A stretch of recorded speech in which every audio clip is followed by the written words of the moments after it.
ಮದ್ಯ ವ್ಯಸನಿಯನ್ನ ಚಟದಿಂದ ಬಿಡಿಸೋಕೆ ಅಂತ ಅವರ ಕುಟುಂಬಸ್ಥರು ರಿಹ್ಯಾಬ್ ಸೆಂಟರ್ಗೆ ಸೇರಿಸಿದ್ರು. ರಿಹ್ಯಾಬ್ ಸೆಂಟರ್ನಲ್ಲಿ ಆ ವ್ಯಕ್ತಿಗೆ ಚಿತ್ರಹಿಂಸೆ ನೀಡಿದ್ದಾರೆ.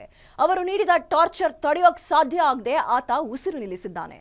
ಚಟ ಬಿಡಿಸೋದಕ್ಕೆ ರಿಹ್ಯಾಬ್ ಸೆಂಟರ್ಗೆ ಸೇರಿಸಿದ್ದ ಮನೆಯವರು ಈಗ ಕಣ್ಣೀರಲ್ಲಿ ಕೈ ತೊಳೆಯುತ್ತಿದ್ದಾರೆ. ಅದರ ಕಂಪ್ಲೀಟ್ ಡೀಟೇಲ್ಸ್.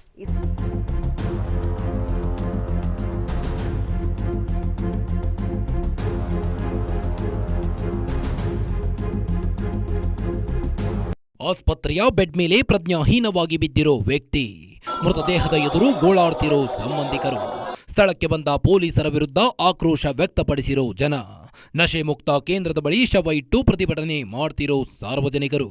ಈ ದೃಶ್ಯಗಳು ಕಂಡುಬಂದಿದ್ದು ವಿಜಯಪುರ ಜಿಲ್ಲೆಯ ಸಿಂದಗಿ ಪಟ್ಟಣದಲ್ಲಿ. ಇದಕ್ಕೆ ಕಾರಣ ವ್ಯಕ್ತಿಯೊಬ್ಬನ ಅಕಾಲಿಕ ಮರಣ.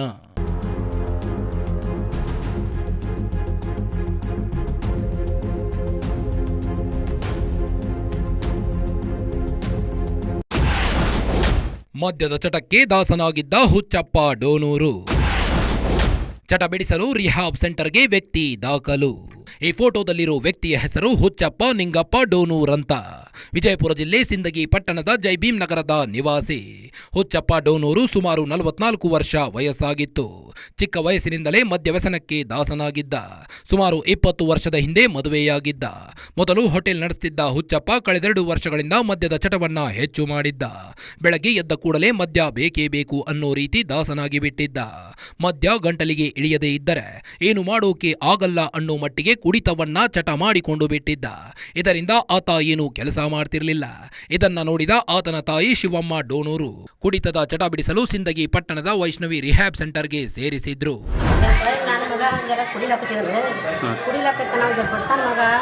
ಕಿರ್ಸೇರ್ ತಗೊಂಡು ನಾನು ನೋಡ್ಸ್ಕೊಂಡು ಹೋಗಲ್ಯಾಕ ಮತ್ತು ಕುಡಿಯೋದು ಬಿಟ್ಟು ಕಿಸ್ನ ಮಾಡ್ಕೊಂಡು ತಿನ್ನೋದಕ್ಕೆ ಒಂದು ತಿಂಗಳು 15 ಬಿಟ್ಟು ಕರ್ಕೊಂಡು ಹೋಗ್ಬೇಕತ್ತೈಕೆ. ಇವೆಲ್ಲರೂ ಬಿಟ್ಟು ಬರ್ತಾರೆ. ಇವನಿಗೆ ಜರ ಆರಾಮ ಬರತ್ತೈತೆ ಬಿಟ್ಟು ಬಂದೇನ್ರಿ.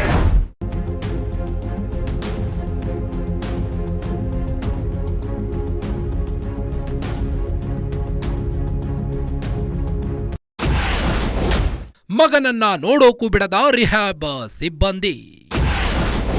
ನಶೆ ಮುಕ್ತ ಕೇಂದ್ರದ ವಿರುದ್ಧ ತಾಯಿಯ ಆರೋಪ. ಹೇಗಾದ್ರೂ ಮಾಡಿ ಮಗನನ್ನ ಮದ್ಯದ ಚಟದಿಂದ ದೂರ ಇಡಬೇಕು ಅಂತ ಆತನ ತಾಯಿ ಶಿವಮ್ಮ ಡೋನೂರು ವಿಜಯಪುರ ಜಿಲ್ಲೆಯ ಸಿಂದಗಿ ಪಟ್ಟಣದ ವೈಷ್ಣವಿ ಆಸ್ಪತ್ರೆಗೆ ಹುಚ್ಚಪ್ಪನನ್ನ ದಾಖಲಿಸಿದ್ರು. ಸಿದ್ದು ಮುರಡಿ ಅನ್ನೋರು ತಮ್ಮ ಪತ್ನಿಯ ಹೆಸರಲ್ಲೇ ಈ ಪುನರ್ವಸತಿ ಕೇಂದ್ರವನ್ನ ನಡೆಸುತ್ತಿದ್ದಾರೆ. ಹೇಗೆ ಕಷ್ಟಪಟ್ಟು ಮಗನನ್ನ ಮದ್ಯದ ಚಟದಿಂದ ದೂರ ಮಾಡೋಕೆ ರಿಹ್ಯಾಬ್ ಸೆಂಟರ್ಗೆ ಸೇರಿಸಲಾಗಿತ್ತು. ಹೀಗೆ ತಮ್ಮ ಮಗನನ್ನ ರಿಹ್ಯಾಬ್ ಸೇರಿಸಿದ 1 ವಾರದ ಬಳಿಕ ಆಕೆ ಮಗನನ್ನ ನೋಡೋಕೆ ಹೋಗಿದ್ರು. ಆದ್ರೆ ತಮ್ಮ ಮಗನನ್ನ ನೋಡೋಕೆ ಬಿಡಲಿಲ್ಲ. 1 ವಾರ ಬಿಟ್ಟು ಬಾ ಅಂತ ಹೇಳಿದ್ರು. ಆಗ ಹೋದ್ರೆ ವಿಡಿಯೋ ಫುಟೇಜ್ ತೋರಿಸಿ ಕಳಿಸಿದ್ರು ಅಂತ ಅವರ ತಾಯಿ ಆರೋಪಿಸಿದ್ದಾರೆ. ಬೇಡ್ಕೊಂಡು ನನಗೆ ಬಿಟ್ಟು ಬಂದೆ ಬಿಟ್ಟು ಬಂದು ಮತ್ತು 1 ವಾರ ಬಿಟ್ಟು ಬಂದೆ ವಾರ ನಾವು ತೋರ್ಸಂಗಿಲ್ಲ. ಯಾಕೆ ತೋರ್ಸಕ್ಕೆ ಹೋಗಿ 15 ಬಿಟ್ಟು ಬಾ ತೋರಿಸ್ತೀನಿ ಅಂತ ಮತ್ತೆ 15 ಬಿಟ್ಟು ಬಂದೆ. ಬಿಟ್ಟು ಬರ್ನ ಏನು ಮಾಡ್ದ, ಕ್ಯಾಮ್ರದಾಗ ತೋರ್ಸಲ್ಲ. ಮ್ಯಾಲಕ್ಕೆ ಬಂದ ಮಗ, ಮ್ಯಾಲಕ್ಕೆ ಬರೋಣ ಮಗ ಜರ ಬೇಸ್ ಅದಕ್ಕೆ ನಮ್ಗೆ ಬೇಸ್ ಕಾಣ್ತಾರನಾಗಾಯ್ತು. ಬೇಸ್ ಕಾಣಕ್ಕನ ಮತ್ತೆ ಮಳೆವಾರ ಬಂದು ತೋರ್ಸಲ್ಲ ಅಂದ. ತೋರ್ಸಲ್ಲ. ನಾವು ತಟ್ಮಿಟ್ಟು ಕುಡ್ಲಾಕತ್ತೀವಿ.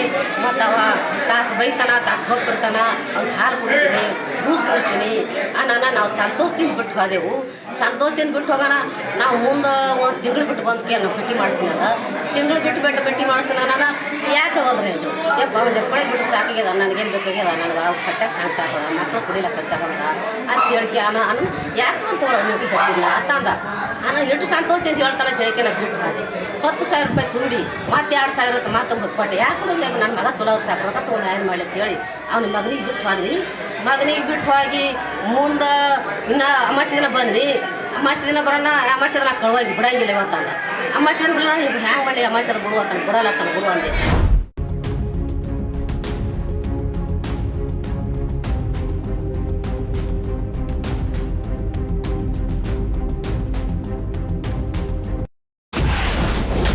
ಚಿಕಿತ್ಸೆಯ ಹೆಸರಲ್ಲಿ ರಿಹ್ಯಾಬ್ನಲ್ಲಿ ಹುಚ್ಚಪ್ಪನಿಗೆ ಟಾರ್ಚರ್. ನಡೆಯೋಕು ಆಗದಂತೆ ಸಿಬ್ಬಂದಿಯಿಂದ ವ್ಯಕ್ತಿಗೆ ಥಳಿತ. ನನ್ನ ಮಗ ಹೇಗಾದ್ರೂ ಮಾಡಿ ಕುಡಿತದ ಚಟದಿಂದ ಹೊರಬರಲಿ ಅಂತ ಶಿವಮ್ಮ ಡೋನೂರು ಆತನನ್ನ ರಿಹ್ಯಾಬ್ಗೆ ಸೇರಿಸಿದ್ರು. ಅಲ್ಲದೆ ಮೊದಲಿಗೆ 12,000 ರೂಪಾಯಿ ಆಸ್ಪತ್ರೆಗೆ ಕಟ್ಟಿದ್ರು. ಆತನನ್ನ ಆಸ್ಪತ್ರೆಗೆ ಸೇರಿಸಿದ ಸುಮಾರು 2 ತಿಂಗಳ ಬಳಿಕ ಆತನನ್ನ ಮನೆಗೆ ಕರೆತರಲು ಆತನ ತಾಯಿ ಹೋಗಿದ್ರು. ಈ ವೇಳೆ ಹೆಚ್ಚುವರಿಯಾಗಿ 9,000 ರೂಪಾಯಿ ಹಣ ಕಟ್ಟಲು ಆಸ್ಪತ್ರೆಯ ಮಾಲೀಕ ಹೇಳಿದ್ದ. ಸರಿ ಅಂತ ಶಿವಮ್ಮ ಆ ಹಣವನ್ನ ಕಟ್ಟಿದ್ರು. ಆದರೆ ಇಷ್ಟೊತ್ತಿಗಾಗಲೇ ಚಿಕಿತ್ಸೆ ಹೆಸರಲ್ಲಿ ಹುಚ್ಚಪ್ಪನಿಗೆ ಆಸ್ಪತ್ರೆಯ ಸಿಬ್ಬಂದಿ ಟಾರ್ಚರ್ ಕೊಟ್ಟಿದ್ರು. ನಡೆಯೋಕು ಆಗದಂತೆ ಹುಚ್ಚಪ್ಪ ಡೋನೂರುಗೆ ಸಿಬ್ಬಂದಿ ಥಳಿಸಿದ್ರು ಅಂತ ಆತನ ತಾಯಿ ಶಿವಮ್ಮ ಡೋನೂರ್ ಅಲವತ್ತುಕೊಂಡಿದ್ದಾರೆ. ಸೋಮವಾರ ಬನ್ನ ಮತ್ತು ನಮ್ಮ ಮಗನಿಗೆ ನಾವು ಬಿಡ್ಸ್ಕೊಂಡು ಹೋಗ್ತೀವಿ ಅಂದೆ. ಮಗನಿಗೆ ಬಿಡ್ಸ್ಕೊಂಡು ಹೋಗ್ತೀವಿ ಅಂದ್ರೆ ಏನಂದ ಮತ್ತು ಬಿಲ್ ಆಗ್ಯದ ಅಂದ. ಏಟಾಗ್ಯದ್ರಿಯಪ್ಪ ಅಂದೆ. ಏಟಾಗ್ಯದ್ರಿಯಪ್ಪ ನಾನು ಲೆಕ್ಕ ಮಾಡಿದ್ರು 9,600 ರೂಪಾಯಿ ಚಿಲ್ಲರ್ ಆಗ್ಯದ ಅಂದ. ನಾನು ಅಟ್ಯಾಂಗತ್ತ ನೋಡಿ ತಗೋರತ್ತ ನಾ ಅಂದೆ. ಇಲ್ಲ ಬಾಯಿ 600 ಬಿಡ್ತೀವಿ 9,000 ಕಟ್ಟಬೇಕಂದ. ಯಾಕೆ ಬಂದು ಕಟ್ತೀವಿ 9,000 ಕಟ್ತೀನಿ ಅಂತ ಹೇಳಿ ನನ್ನ ಮಗ ಚಂದ ಸಾಕತ್ತು 9,000 ಕಟ್ಟಿದೆವು 9,000 ಕಟ್ಟಿದೆವು. ಮತ್ತು ಅವ್ನಿಗೆ ಸಹಿ ಮಾಡ್ಬಾ ಅಂದ. ಅವನಿಗೆ 3 ಅಂತಸ್ತು ಮೇಲಿಂದು ಅಂತ ಮೆಡಿಲಾಕ್ ಬರಲ್ಲ ಅವ್ನಿಗೆ ಇಳಿಸ್ಕೊಂಬಂದ. ನಾವು ಬರ್ತೀವಿ ಅಂದ್ರೆ ಬೇಡ ನಾವು ತರ್ತೀವಿ ಅನ್ನೋ ನಾ ಇದನ್ನು ತರ್ತಾರ ಕೆಳಗೆ ನಾವು ನನ್ನ ಮಗ ಬೆರಿಕೆ ನಾವು ಅನ್ಸಿ ನಾ ಆ ಮೂಲಿಗೊಬ್ರು ಈ ಮೂಲಿಗೊಬ್ರು ನಾವು ಅನ್ಸ್ಲಕತ್ತೀವಿ. ಮಗ ಬರೋಟಿಗೆ ನಮ್ಮ ಕೂನ ಹಿಡಿದಿಲ್ಲ.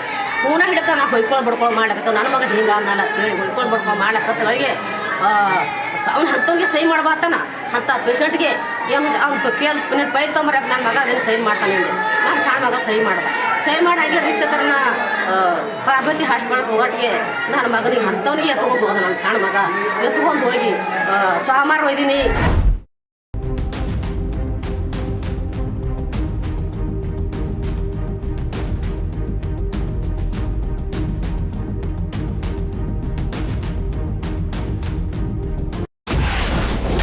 ತಪ್ಪಿತಸ್ಥನ ವಿರುದ್ಧ ಕ್ರಮಕ್ಕೆ ದಲಿತ ಮುಖಂಡನ ಆಗ್ರಹ. ಸಿದ್ದು ಬಂಧನಕ್ಕೆ ಆಗ್ರಹಿಸಿ ಆಸ್ಪತ್ರೆ ಎದುರು ಪ್ರತಿಭಟನೆ. ಸಿದ್ದು ಮುರಡಿ ಮತ್ತು ಆಸ್ಪತ್ರೆ ವಿರುದ್ಧ ಕ್ರಮ ಕೈಗೊಳ್ಳುವಂತೆ ದಲಿತ ಮುಖಂಡ ಅಶೋಕ ಸುಲ್ಫಿ ಆಗ್ರಹಿಸಿದ್ದಾರೆ.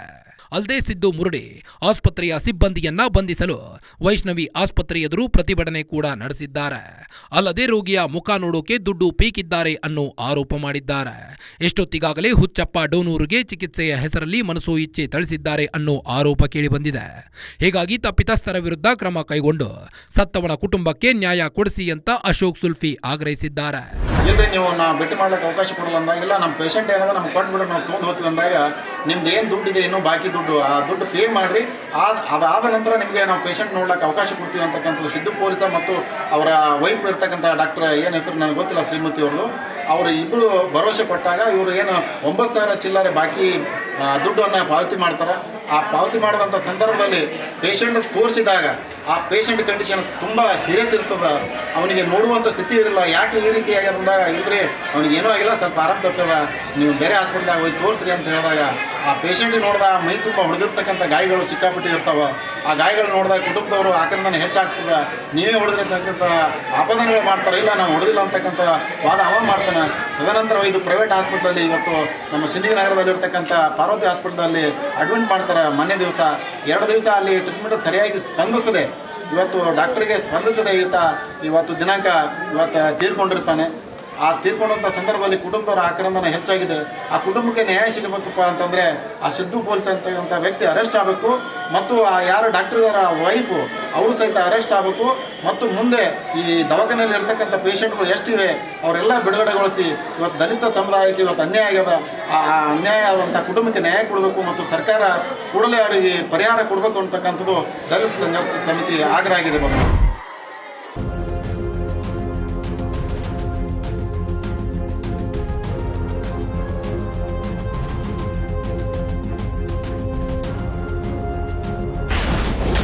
ವೈದ್ಯಾಧಿಕಾರಿಗಳ ವಿರುದ್ಧ ಸಂಬಂಧಿಕರ ಆಕ್ರೋಶ. ರಿಹಾಬ್ ಹೆಸರಲ್ಲಿ ಆಸ್ಪತ್ರೆ ಕೊಡ್ತಿದೆಯಾ ಟಾರ್ಚರ್? ವಿಜಯಪುರ ಜಿಲ್ಲೆಯ ಸಿಂದಗಿ ಪಟ್ಟಣದಲ್ಲಿ ವೈಷ್ಣವಿ ಆಸ್ಪತ್ರೆ ಇದೆ. ಆ ಆಸ್ಪತ್ರೆ ರಿಹ್ಯಾಬ್ ಹೆಸರಲ್ಲಿ ಇಲ್ಲಿನ ರೋಗಿಗಳಿಗೆ ಚಿತ್ರಹಿಂಸೆ ಕೊಡ್ತಿದೆ ಅಂತ ಹುಚ್ಚಪ್ಪ ಡೋನೂರ್ ಸಂಬಂಧಿ ಚಂದ್ರಶೇಖರ್ ದೊಡ್ಮನಿ ಆರೋಪಿಸಿದ್ದಾರೆ. ನಶೆ ಮುಕ್ತ ಮಾಡ್ತೀವಿ ಅಂತ ಆಸ್ಪತ್ರೆ ಇಲ್ಲಿನ ರೋಗಿಗಳಿಗೆ ಟಾರ್ಚರ್ ಕೊಡ್ತಿವೆ. ರಿಹ್ಯಾಬ್ ಸೆಂಟರ್ಗಳು ಯಾವ ಇಲಾಖೆಯಡಿ ಬರುತ್ತವೆ? ಜಿಲ್ಲಾ ವೈದ್ಯಾಧಿಕಾರಿಗಳು, ತಾಲೂಕು ವೈದ್ಯಾಧಿಕಾರಿಗಳು ಏನ್ ಮಾಡ್ತಿದ್ದಾರೆ? ರಿಹ್ಯಾಬ್ ಹೆಸರಲ್ಲಿ ಹೀಗೆ ಕಿರುಕುಳ ಕೊಡ್ತಿದ್ರು, ಯಾಕೆ ಕ್ರಮ ಕೈಗೊಳ್ಳುತ್ತಿಲ್ಲ ಅಂತ ಚಂದ್ರಶೇಖರ್ ದೊಡ್ಮನಿ ಪ್ರಶ್ನಿಸಿದ್ದಾರೆ. ಅಲ್ಲದೆ ತಮ್ಮ ಮಗನಿಗೂ ಇದೇ ರೀತಿ ಟಾರ್ಚರ್ ಕೊಡ್ತಿದ್ದಾರೆ ಅಂತ ದುಂಡಮ್ಮ ಅನ್ನೋರು ತಮ್ಮ ನೋವು ತೋಡಿಕೊಂಡಿದ್ದಾರೆ. ದಿನನಿತ್ಯ ಇವ್ರು ಏನು ಮಾಡ್ತಾರತ್ತಂದ್ರೆ ಇದು ಕಟ್ತಾರತ್ರಿ ಸರ್, ಮಂಚು ಕಟ್ಟಿ ನಾವೇನಪ್ಪ ಹೊರಗೆ ಈಗ ಬಂದವ್ರು ಕೇಳಿದ್ರಿ ಸರ. ಈ ಘಟನೆ ಏನು ನಡೆದ ಮೇಲೆ ಒಂದು 4 ರಿಂದ 5 ಜನ ಈ ಸದ ಇಲ್ಲಿ ಇರೋದು ಜನದೊಳದಾಗೆ ಅದ ರೀ. ಈ ಹೊಡ್ಸ್ಕೊಂಡು ಬಂದವ್ರ ಸುತ್ತಾಕಿ ಒಂದು 4-5 ಜನ ಹೇಳೋದೇನಂದ್ರೆ ಕುಡಿತಾರತ್ರಿ ಅವ್ರ ಮುಂದೆ ಕೂತು, ಮೊದಲು ತಲೆ ಬೋಳಿಸ್ತಾರತ್ರಿ. ತಲೆ ಬೋಳಿಸಿ ಆಮೇಲೆ ಏನಪ್ಪ ಅಂದ್ರೆ ಅವ್ರ ಮುಂದೆ ಕೂತು ಕುಡಿತಾರತ್ರಿ. ಕುಡ್ದಕ್ಕೆ ಇಲ್ಲಿಂದ ಮಂಚಕ್ಕೆ ಕಟ್ಟಿ ಹೊಡಿತಾರತ್ರಿ ಇವರು. ಏನು ಮನುಷ್ಯರು ಮಾಡ್ಯಾರ ಈ ಬೋಸುಡಿ ಮಕ್ಳದ್ದು ಏನು ತಿಳಿದಾರಿ ಇವರು? ಏನು ಪ್ರಾಣಿಗಳು ಮಾಡ್ಯಾರ ಇವರು? ಒಬ್ಬ ಮನುಷ್ಯ ಅನ್ಯಾಯವಾಗಿ ಒಬ್ಬನ ಜೀವ ಹೊಡೆದ್ರಿ. ಇದು ಯಾವ ಇಲಾಖೆಯೇ ಬರ್ತದ? ಅದನ್ನು ಸ್ವಲ್ಪ ಏನಪ್ಪ ಅಂದ್ರೆ ನೀವು ಮೀಡಿಯಾ ಮುಖಾಂತರ ಕೇಳ್ಬೇಕ್ರಿ ದಯಮಾಡಿ. ಇದು ಯಾವ ಇಲಾಖೆ ಬರ್ತದ? ಯಾರು TH ಅವ್ರು ಕೊಟ್ರ, DH ಅವ್ರು ಕೊಟ್ರ, ಅಥವಾ ಯಾವ್ದಾರು ಒಂದು ಮಿನಿಸ್ಟ್ರಿ ಕೊಟ್ಟನ? ಈ ಇಲಾಖೆ ನಮಗಂತೂ ನಿಜವಾಗ್ಲೂ ಗೊತ್ತಿಲ್ಲ. ಏನಪ್ಪ ಅಂತಂದ್ರೆ ಒಂದು ಮಾಡ್ಲಕತ್ತಾರ ಅವ್ರು ಒಂದು ಇಲಾಖೆದಾಗ ವರ್ಕ್ ಮಾಡ್ತಕ್ಕಂಥವ್ರು, ಒಂದು ಪೊಲೀಸ್ ಏನೋ ಒಡನಾಡಿಗಳಂತ ಹೇಳಿಕೆ ಇದು ಏನಪ್ಪ ಅಂತಂದ್ರೆ ಅವ್ರು ಕುಡಿತಾರ, ಒಂದು ನಶೆಯಿಂದ ಮುಕ್ತ ಆಗಲಿ ಅನ್ನೋ ಒಂದು ದೃಷ್ಟಿಕೋನದಿಂದ ಹಾಕಿದ್ರು ಸರ್. ಹಿಂಗೆ ಜೀವ ಹೊಡಿತಾರತ್ತಂದ್ರೆ ಯಾರು ತಂದು ಹಾಕ್ತಾರೆ ಸರ್? ಇಲ್ಲಿ ಹೋಗೋರೆಲ್ಲರೂ ಪ್ರತಿಯೊಬ್ಬರು ಕೈ ಮುಗಿದು ಹೋಗ್ತಾರೆ. ಕಾಲು ನಡ್ಲಿಕ್ಕೆ ಬರ್ಲಕತ್ತಿಲ್ಲ. 1 ಲಕ್ಷ ಹಾಕಿ ನನ್ನ ಮಗನಿಗೆ ಅಟ್ಟು ಹೊಡಿ 1,000 ರೂಪಾಯಿ ಕಡಿಮೆ ಇದ್ದಾಗ ನಾವು ತಿರುಗಾಡಿ ಹತ್ತ 1,000 ಕಡಿಮೆ ನನ್ನ ಮಗನಿಗೆ ಹೊರ ಬಿಟ್ಟಿಲ್ಲ ಅವರು. ಬಾಂಕ ಮಾಡ್ತಾನೆ, ನಾನು ಬ್ಯಾಗಿನ ಕೆಲಸ ಪುಸಟೆ ಮಾಡಿಸ್ಕೊಂಡ್ರೆ ನನ್ನ ಮಗನಿಗೆ ಮತ್ತೆ ಅಟ್ಟು ರೊಕ್ಕ ತೊಗೊಂಡ್ರೆ ಅವರು. 5 ಸಾರಿ ಹಾಕಿನ್ರಿ, 5 ಸಾರಿ ಹಾಕಿದ್ರೆ ಇವು ಕಾಲಿಗೆ ಊರ್ಲಕ್ಕೆ ಬರ್ಲಾಕತ್ತಿಲ್ರಿ. ಆ ನಮ್ಮನ್ನ ಹೊಡೆದಾನ. 1 ರೂಪಾಯಿ ಕಡಿಮೆ ಇತ್ತು ನನ್ನ ಮಗನಿಗೆ ಹೊರ ಬಿಟ್ಟಿಲ್ಲ ಅವರು. ರೀ ಹೋಗ್ಯಾನ್ರಿ ಕೆಲ್ಸಕ್ಕೆ, ನಿಮ್ಮ ದವಾಖಾನೆ ತೋರ್ಸ್ಕೊಂಬಂದಿದ್ರಿ ಮತ್ತೆ ಹೋಗ್ಯಾನ್ರಿ. ಕಾಲು ನಡ್ಲಿಕ್ಕೆ ಬರ್ಲಾಕತ್ತಿಲ್ರಿ. ಈಗ ಬಿಡ್ಸ್ಕೊಂಬಂದು ಮತ್ತೆ ಒಂದು 2-3 ತಿಂಗಳು ಆಯ್ತು ರೀ. ಸಾಯಿ ಹೊಡಿತಾಗ ನನಗೆ ಹೇಳಿಕೆ ನಾವು ಬಿಟ್ಟೇವಿ. ಈಗ ಬಿಡ್ಸ್ಕೊಂಬಂದು ಕಿಸಿನ ಆ ಕಡೆ ತೋರಿಸಿ ಒಂದು ಗೌಟಿ ಔಷಧಿ ಕೊಡಿಸ್ಕೆ ಸಣ್ಣ ಕೆಲ್ಸಕ್ಕೆ ಹೋಗ್ಲಾಕತ್ತೇನ್ರಿ. ನಮ್ಗೆ ಮತ್ತೆ ಮನೆ ದುಡಿಯೋದಿಲ್ರಿ, ಅವನೇ ದುಡಿಯೋದನ್ರಿ. ಅವ ದುಡಿಯತನ ನಮ್ಮ ಸಂಸಾರ ನಡೆಯಂಗಿಲ್ಲ ನಮ್ಗೆ. ಅವನೇ ದುಡಿಯೋದನ. ಹಿಂಗೆ ಮಾಡಿ ಇಟ್ಟರಿ. ಬರೀ ಕೊಟ್ಟಿನ ತಿಳ್ತಾಗ ಸರ್, ಏನು ಔಷಧಿ ಇಲ್ಲ, ಗುಳಿಗೇನಿಲ್ಲ. 1 ಲಕ್ಷ ಮ್ಯಾಲೆ ಹಾಕಿನ್ರಿ ನಾ ರೊಕ್ಕ. ಇಲ್ಲೇ ರೀ ಸಸ್ತಿ. ಒಂದು ತಿಂಗಳಿಗೆ 12,000 13,000 ತಗೊಳ್ಳೋದು. ಅವೇನು ಚೀಟಿ ನಮ್ಮ ಆಧಾರ್ ಕಾರ್ಡ ನಮ್ಮ ಸಹಿ ಸತ್ತು ನೀವು ಏನು ಕೇಳಬಾರ್ದು. ಜಾಬದಾಗ ಅಲ್ಲ, 3 ಮಂದಿ ಸಹಿ ಎಲ್ಲ ಫೋಟೋ ಗೀಟು ಎಲ್ಲ ತಗೊಂಡೆ ಅವರು ಮಾಡ್ಕೊಂಡಾರಿ ಮೊದಲು.